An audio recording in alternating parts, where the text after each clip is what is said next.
and welcome back.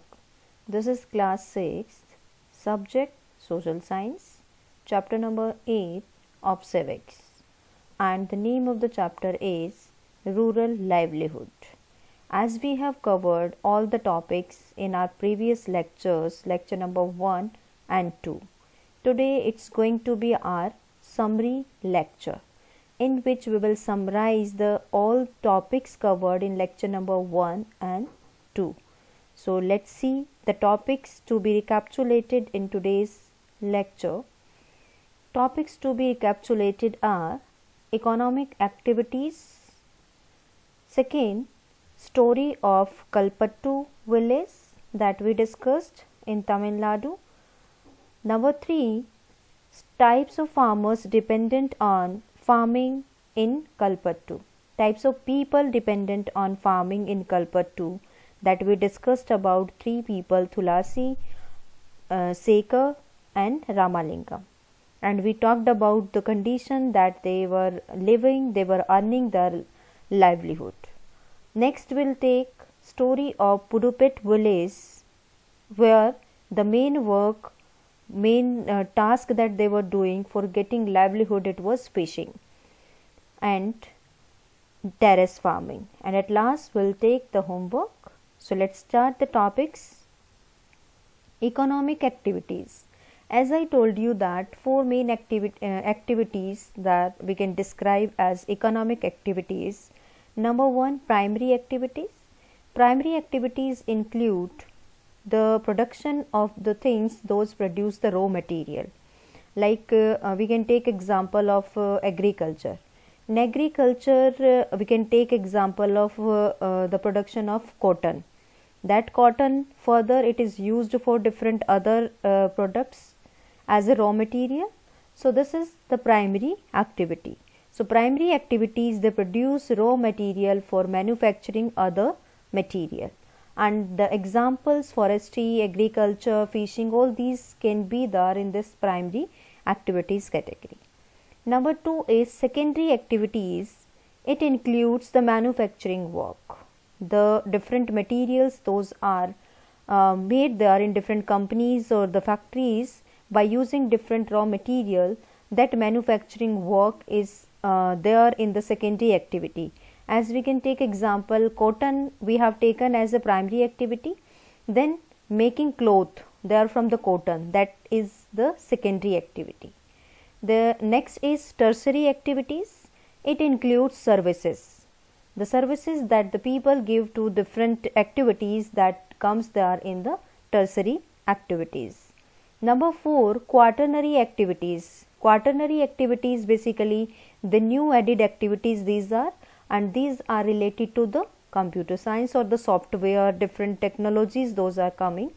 They are included there in quaternary activities. So these are 4 economic activities, those are divided there in India: primary, secondary, tertiary and quaternary activities.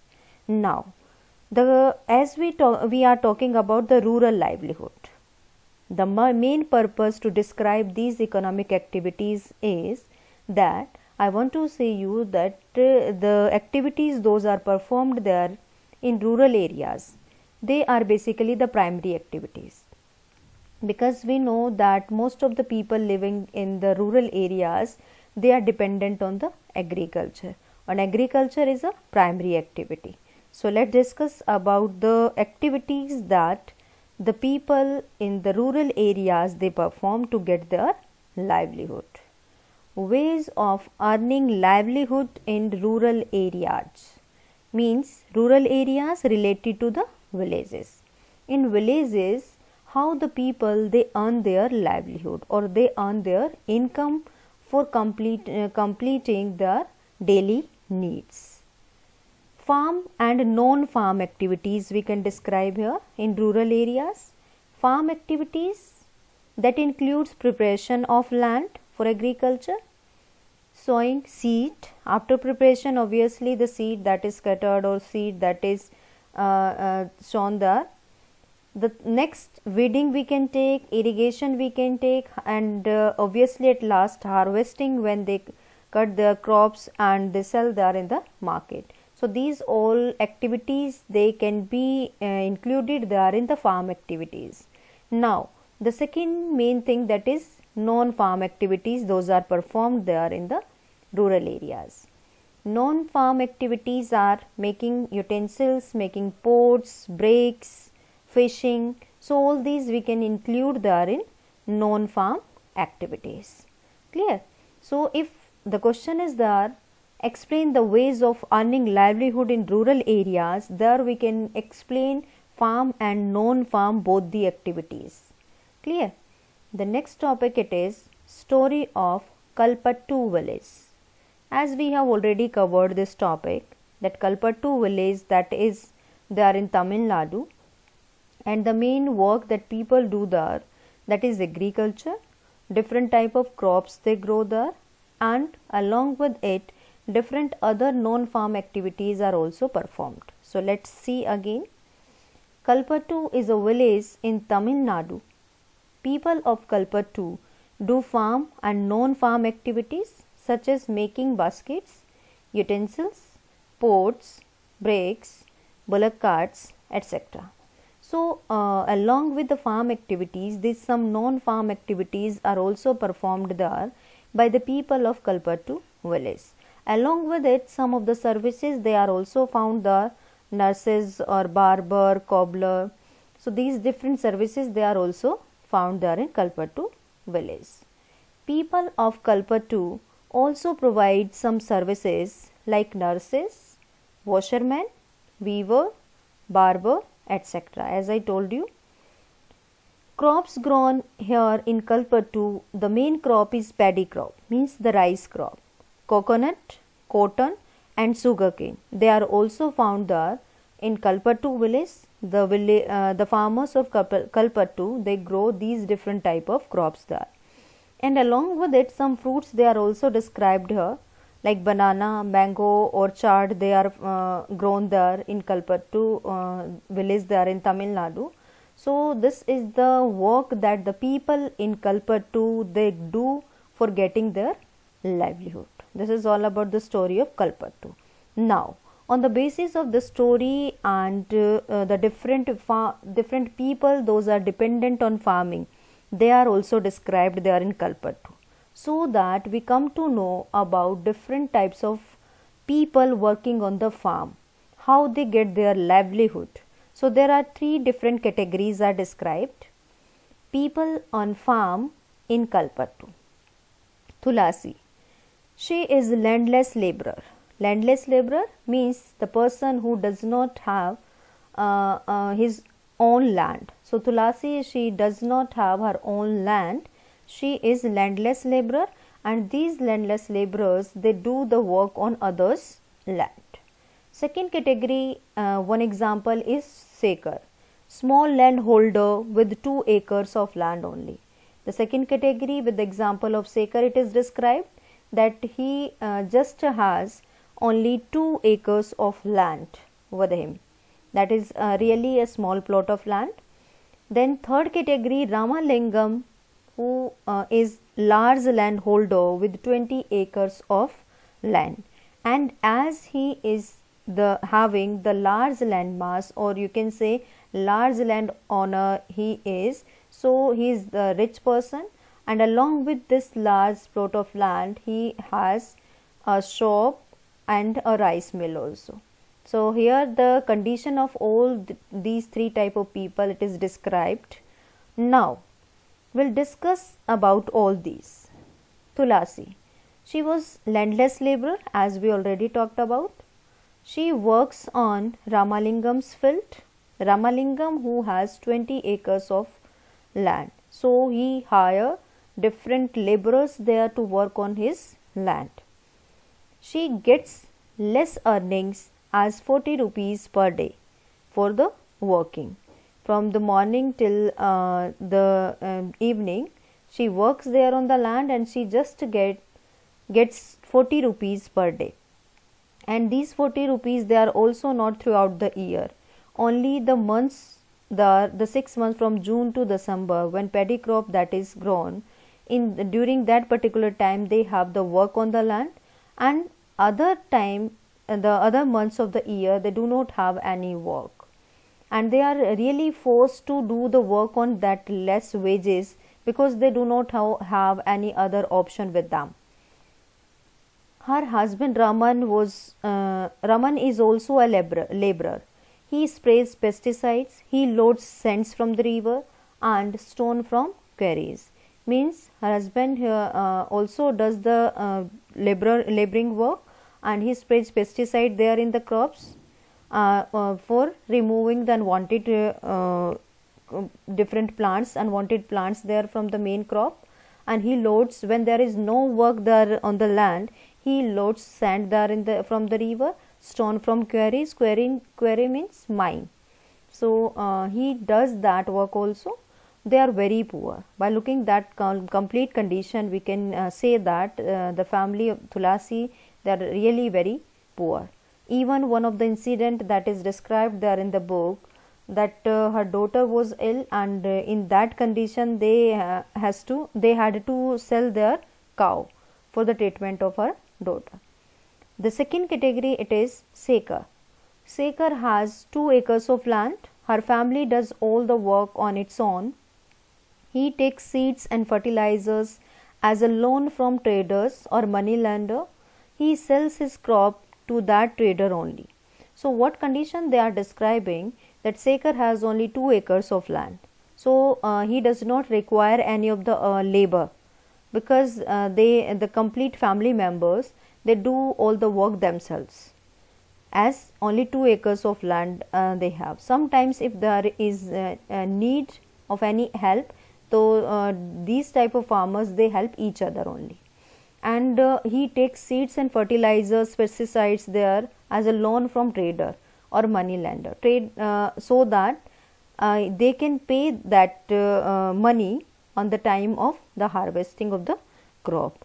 And due to that purpose, obviously they sells their crop there to that trader only, from where they have taken the loan. Then he works in Ramalingam's rice mill also. He keeps some parts of paddy for his family. So what they are saying, that when there is no work with him, or they have the less amount of the different things for their family, in that case Sekar works there in Ramalingam's rice mill also to get the extra earning, because whatever the production he has, he sells it, most of the production there, to the trader for paying the loan, and the rest amount that is not sufficient for the complete year. In that case he works there in Ramalingam's mill also, so that he can get the income. He keeps some part of paddy with his family, and other part obviously he sells to the trader.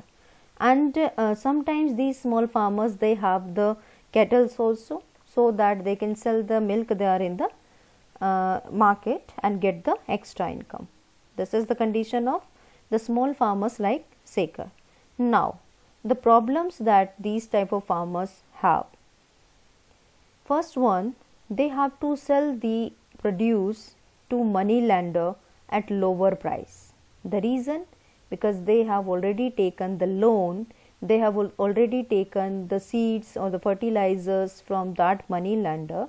So for paying that loan, they have to sell the produce to that money lender only, and that money lender obviously take that produce at very lower price. Second, the remaining part of the produce is not enough or not sufficient for the complete year, and that's why they do the extra work also. They have to work as laborer for earning, as we have taken example of Sekar, that Sekar does the work in Ramalingam's rice mill also. They also rear cattle for milk to be sold in the market. So these are some problems that we can describe about the small farmers like Sekar. Reasons for committing suicide for farmers. As sometimes we hear this news that the particular farmer committed suicide. So what are the reasons for that? Farmers take loan from money lenders to purchase seeds, fertilizers, pesticides, etc. because they do not have the extra money to get the seed or fertilizer. So they take loan from money lender. But when sometimes seeds are not good or they are of bad quality, sometimes pest damage the crop, and even sometimes bad monsoon or bad weather that also damage the crop. Suppose there are the flood is there and there is not sufficient rain, so in that case obviously that also damage their crop, and they do not have anything with them. They have already taken the loan, so again they have to borrow the money for their daily need. So farmers have to borrow more money for their daily needs, and that complete loan then, that is really a burden on their shoulders. And when there is no way before them to pay the loan taken by them, they become helpless and commit suicide. They become frustrated. In that case, sometimes or some of the farmers, they commit suicide. So these are the reasons for committing suicide for the farmers. Now the third category, Ramalingam. Ramalingam holds 20 acres of land, a large land mass, or the large land owner he is owner of a rice mill and a shop also. The shop where he sells fertilizers, seeds, etc. So he is the rich person, rich farmer of the village. His wife name is Karuthama. She supervises the work of female laborers like Tulasi. So when Tulasi was explaining that she does the work from the morning till evening, and our work is supervised by Karuthama, who is wife of Ramalingam.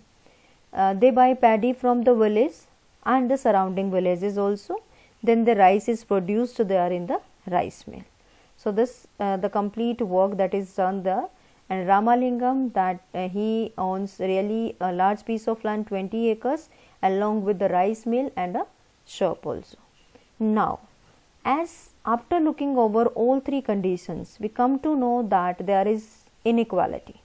Obviously, we can see here that one person who is the laborer only, second who is having just 2 acres of land, and the third who holds 20 acres of land.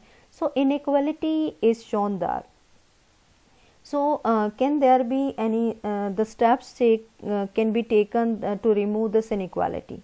So let's discuss about those things also, like agricultural laborers and farmers in India. Firstly, just take example of take the percentage that how much laborers and the farmers they are in India. Then we'll discuss about the steps taken by the government to help the small farmers. So firstly, let's see the agricultural laborers and farmers in India. In India, nearly 2 out of every 5 rural families are agricultural laborers family. So in India, if 5 families are there, so out of these 5, nearly 2 families are the laborer families. And these agricultural laborers, they work on others' fields to earn a living. As we have already covered one of the example with Tulasi. Next thing, 80% of farmers, now we are talking about farmers, they were agricultural laborers. 80% of farmers are small farmers in India like Sekar. Only 20% of farmers in India are like Ramalingam or the big land owners. Now, government can help these small farmers when they are in debt.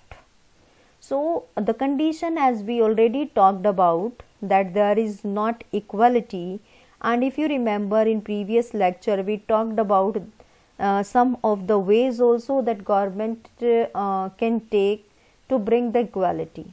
For bringing equality, government can distribute the equal part of land to everyone. Government can give the different facilities like electricity at the cheaper rate, seeds and fertilizers at the cheaper rate. Now we are discussing government can help the farmers when they are in debt. Debt means when they have the burden of loan on their shoulders. In that case, how can government help those small farmers? So let's see. Number one, government should provide loan at lower interest rate. As the farmers sometimes they are in the debt, so in that case government should provide loan to those farmers at very lower interest rate. Interest rate, the amount that the person who has taken loan pays on that loan. The loan is the amount of money that is borrowed and that is to be paid on, and with that loan interest also is to be paid. So that depends on the interest rate, that can be high or low. Obviously when government provide the loan, that is at the lower rate, interest rate, that is per 100 rupees. Suppose 4% is there, so per every 100 4 rupees is to be paid as interest. Clear? And when the farmers they get the loan from the money lenders, obviously its interest rate is high. So government should provide loan at lower interest rate. Second, banks should be asked to give loans to the farmers, and government should start some of the schemes through which government should ask the banks to give loans to the farmers. Number 3, subsidies should be granted on the purchase of seeds, fertilizers and pesticides. These all 3 products that we are talking about, seeds, fertilizers and pesticides, they are the need of the farmer, and if the government gives the subsidy there on the purchase of these things, that will be helpful for the farmers. Subsidy is the amount that the government pays to lowering the rate of any product. Like suppose the bag seed, it is of 400 rupees and government gives 50 rupees subsidy there. So the rate will be decreased by 50 rupees and its rate will be 350 rupees. So this is subsidy. So government should give the subsidy on the purchase of the things that the farmers use. Next thing, loan waiver should be implemented. Loan waiver means that they should start the schemes through which the government should not pay the farmers, they will not pay the loan, means karja maafi you can say in Hindi. So loan waiver should be implemented. So these are the steps that government can help the small farmers when they are in debt. They have the loans burden on them. In that case, definitely government can take these steps. The next topic, it is story of Pudupet village. That one we already talked about, Kalpa 2. Now the second story, it is all about the fishing families, story of Pudupet village. In this story, basically Aruna and Parivelan's family that is described, and the complete procedure how they catch the fish there. And during the time of monsoon season, there is no work with them, they are dependent on traders and they get the loan from the banks. So complete that scenario. Here also these people, they are also very poor. People of Pudupet earn their living by fishing. They use catamarans. Catamarans means the small boats, nets for catching fish from the sea. They set their journey to the sea for catching the fish during night near about 2 a.m. so that till the morning they come back and they sell their fish there in the market.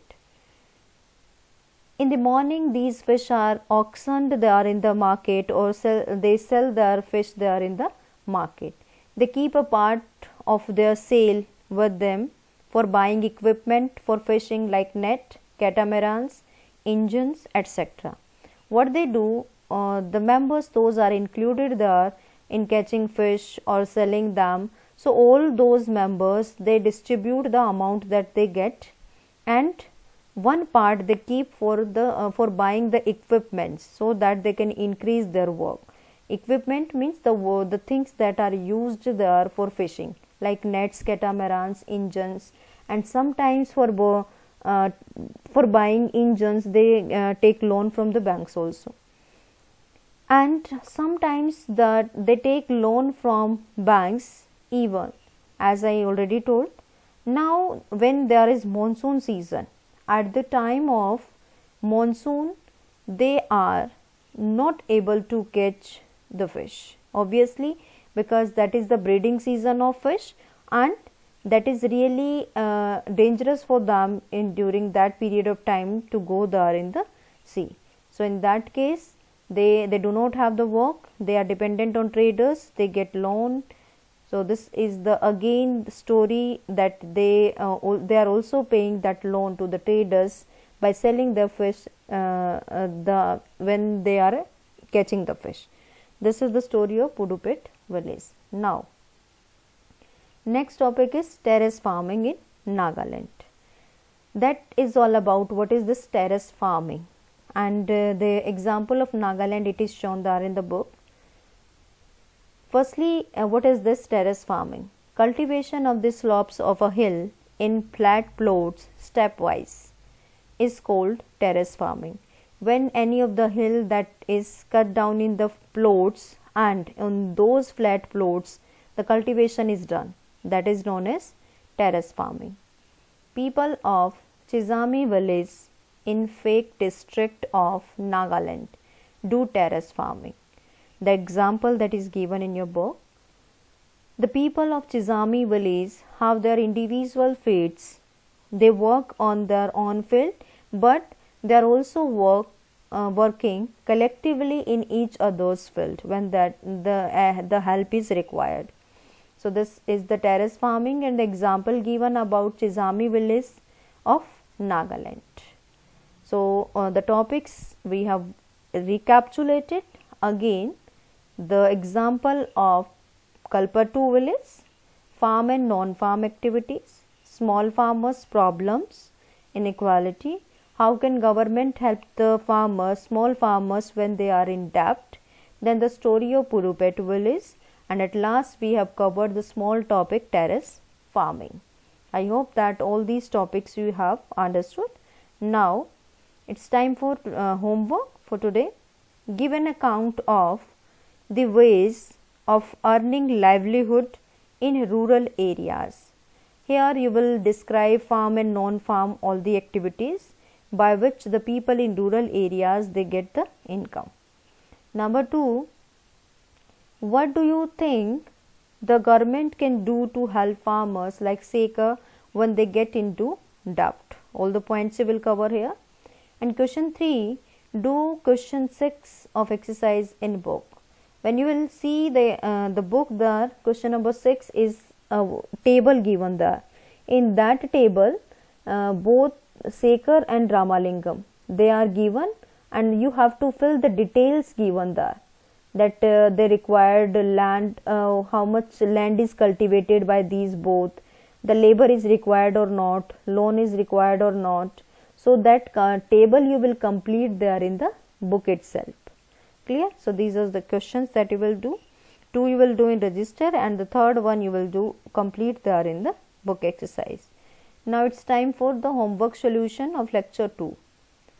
List the different type of farmers you read about in Kalpatu who depend on farming. Who is the poorest among them and why? 3 questions are there basically. People who depend on the farming are Tulasi, Sekar, Ramalingam. Now who is poorest? Tulasi is the poorest among them. You will add there the also. And why? Reasons for that: she has no land of her own, she works on Ramalingam's field, she gets less earning as rupees 40 per day. So these are the reasons that she is the poorest among all these. Second question, it was: poor rural laborers like Tulasi often do not have access to good medical facilities, obviously because they are very poor, good schools and good resources. You have read about inequality in the first unit of this text. If you remember, we have covered inequality, they are in first chapter of this book only. The difference between her and Ramalingam is one of equality. Yes. Do you think this is a fair situation? No, this is not a fair situation. What do you think can be done? Discuss in class. So here we can discuss here only. So this is not a fair situation. Government can take different steps for equality. Here E, Q, U, add U also after Q. So what steps government can take? Bank loan on the place of loan from moneylenders, supply of seed, fertilizer and pesticides properly to the farmers, electricity supply at cheaper rate, and equal distribution of land. For giving the equality, these steps can be taken. Next question it was, define terrace farming. Cultivation on the slopes of a hill in flat plots stepwise is called terrace farming. So these were the questions given there in lecture 2 and the answers I told you. Check them, and that's it for today. Thank you and have a nice day.